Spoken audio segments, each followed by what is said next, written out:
I hate that, you know, for people that still like FM radio and stuff, I don't mean to kind of like really open the curtains and go Wizard of Oz on you, but you know, my job as music director was to place every single song that was going to get played every single day. There's no such thing as an instant request or, you know, oh, you called? All right, well, guess what? I'm going to play this song for so wait you. A minute. Let's pull that curtain back a little bit. So how does that play out then? So do you record So you've got those? all these rules. So it's a program called Selector.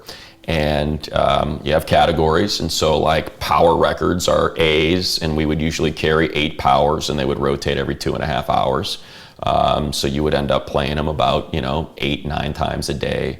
And then you would have, so basically you would never play 2 new songs next to each other. You would never play 2 old songs next to each other. You could play something that was called a recurrent or a power recurrent, which was like, let's say Bad Country was a year old, but it was still, people still loved it a year later. Okay, I could play that next to like an old Nirvana song or something like that, work, because it's still fresh enough, even though it's not new. So you could never play, and this is like super taboo to say it on camera right now, but you know, it's different time. You could never play 2 female artists back to back. Wow. You couldn't play 2 pop songs back to back. You always had to have, like we were playing Hey Ya by Outkast. Yeah. And like fantastic song. Right? Song of the summer that year, man. It was the bad, like, and I was stoked we played it, but I always had to play that next to a power recurrent, like a Pearl Jam, Nirvana, like it had to be Red Hot Chili Peppers, it had to be a, so like things like that. And so,